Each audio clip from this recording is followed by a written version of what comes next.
how's it going? I know I haven't shot anything in a while. You know, job, life, stuff going on. But I got a new job, so I got a new van. Well, new old van. This thing's pretty disgusting. But I'm gonna put a system in here. So I don't want to mess with that, and I don't want to mess with the door speakers like I did on Work Van Willie. So this time, since it is a bigger van, it's a 250, I'm gonna put a 12 box here, pre-made. I'm not gonna make anything. Since this van is so dirty, I don't want to put any new equipment in here, so I'm gonna go with an old speaker I have, the IVX V212 dual 4, just one of them. I have two, but I'm just gonna put one there. So instead of putting my amps and stuff back there, I kind of use that space. And again, it's dirty. My amps are gonna go in the back. So let's check that out here. This is a full-size van. So this area right here I don't use. I don't know, haven't used it, so I've been kind of thinking, you know, maybe I can put it, I am gonna run a battery, just a small battery. I'm gonna put a battery right there. I'm gonna put probably my amp here, or I'm gonna put a piece of wood right here and mount the amps here, so they're just up out of the way. This van comes with holes right here, so I'm gonna run the wire through that. Now the reason, and all my amps are gonna be pre-used from the Work Van Willie from my last van, and the reason why I'm not buying anything new is because this van is disgusting. I call this van the spider van, because when I got it, spiders were fucking dive bombing me while I was driving, so I had to douche this thing. So it's douched. For speakers, I'm gonna put two 6x8s, one there and one there. Or I thought about putting them right here, because I want them to hit the glass and kind of have the sound bounce off of it.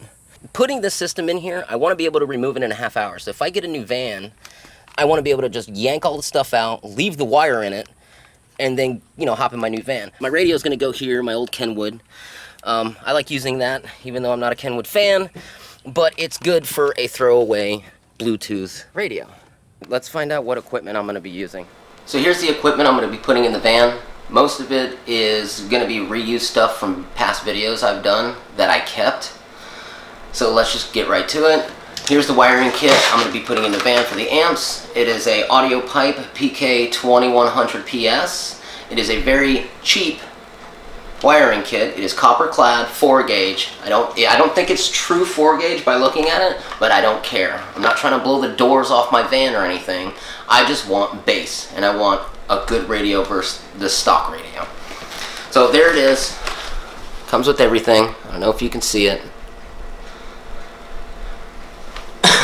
So that's it. If I get a new van, I'm not taking this out, because this is the worst part about doing car audio, is running the wires. So this is going to stay if I move from van to van. If I get a new van, which they said they were going to give me a new van, then I'll just buy a new kit. It's 25 bucks. Alright, so on a past video about Kenwood and Pioneer, I did a video on this, and the reason why I'm using it, because I don't care about this radio. But the Bluetooth on this is amazing. I have a Pioneer in my truck, and the Bluetooth on that thing sucks. And that radio was more expensive than this radio. I think this was 80 bucks. It was open box, 80 bucks. That one was discontinued, so I got that for $99, but it retails for $150. This retails for $120. I don't know why their Bluetooth is different, but that Pioneer just watch.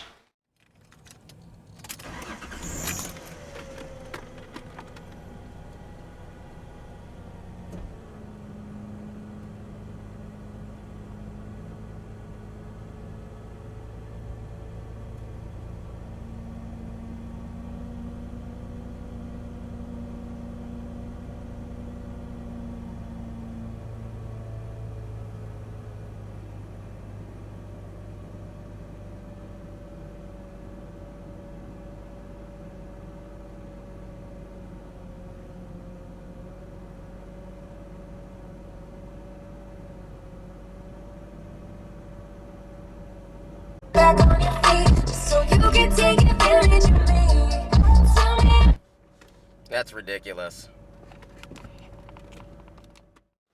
Okay, so the amps that I'm going to be using is going to be for the bass. I am going to use this Kenwood. The reason why I'm using it is because it's a 2 ohm stable amplifier at 1000 watts, and I don't like this amplifier. I got it for 80 bucks at a pawn shop, and it does well. It actually does fairly well.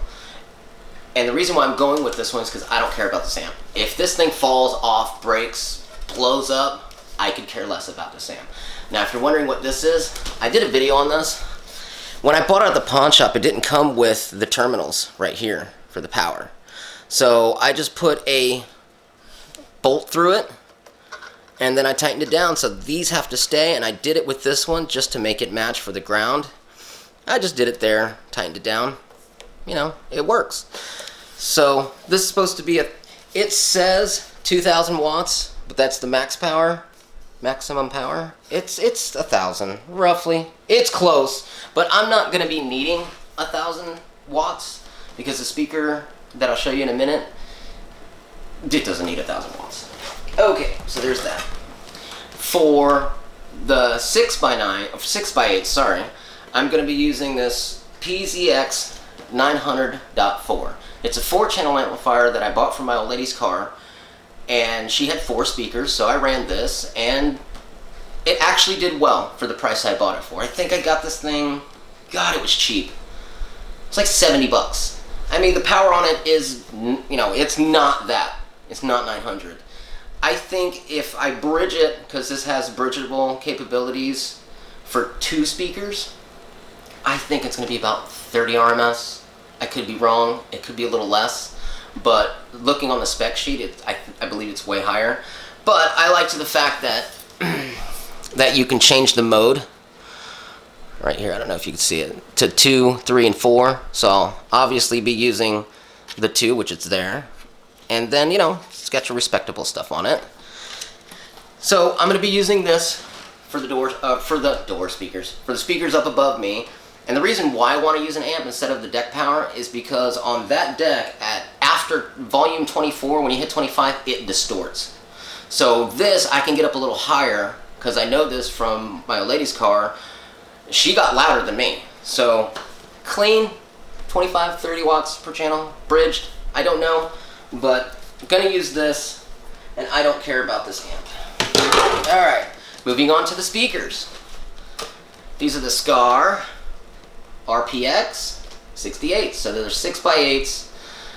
Their RMS is 70, max power is 210. That's both of them. So you got to cut that in half, so they're about 35.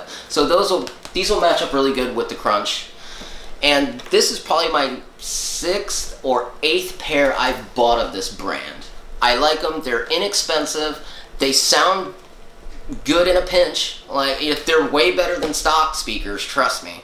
But I own a lot of Fords and Mazdas, so they're all this size. Well, they're 5x7 to 6x8, and I bought a lot of these. Trust me. I have a lot of stickers that came out of these boxes. So that's the new stuff. I have to build boxes for them so I can put them up on the high spot. Now, the box is going to be new. I didn't want to build one. I'm lazy. So I got a pre-made box. It's vented. I don't know if you can see it. It says, oh, $34.99. It's a pre-made 12-inch box, vented. You know, it's cheap. So if this gets damaged, let's just say I spill something on it, or I doing something and I cut it, whatever, I don't care. If I spill food on it, I don't care. This is the whole purpose of this build. It's not even a build if you think about it. So that's the box. It's going to go in between the seats. So here's the speaker that I'm going to be using. Yeah, it's an IVX V2 Dual 4. There's a little story behind these, the reason why I still have them. I bought this from the Scar headquarters. I drove there, picked them up, and then drove home on a Friday. I installed them that Saturday. These, for the price... Alright, hold on, let me back up. I bought these for $115 from Scar. Awesome. So I left with 2 of them. Installed them in my car. Then I was looking for door speakers. And then for some reason I went back to the IVX, and these things were $79 that Monday. I was a little pissed, but I like these speakers so much that I don't care. So I don't know if that's... I don't know. I like these speakers. They're inexpensive. They don't even sell these anymore. I believe SDR is replacing this model, because if you look on Scar's website, they only have the 15 left. So these might be obsolete here soon. So I'm keeping these. They work perfect for builds like this. If you don't care about your speaker, you can just put one of these in there. Like this thing, I know it was $115 at the time. I mean, my SDR10 was $99. And I consider that entry level or inexpensive boom. So that's what this was. But with these 2 speakers in a vented box, they pound. So I'm impressed with these. So this is what I'm going to use. I kept really good care of them. I mean, as you can see, they've always been in a box. And I have not cleaned these. I did not clean these. So this is what's going in it. Oh. Well, that wraps it up. Thank you for all the new subscribers. I have not done YouTube in almost 2 years. So I'm trying to get back into the swing of things. My job at the time, going out of town, trying to float YouTube, family, and work, and out of town work, it just didn't work. So I'll be installing this stuff. I'll be doing video here, video there. I'll probably do the installing of wire, and maybe I don't know yet where I'm gonna go. But I appreciate you guys still watching my videos. So that being said, live well, bass on.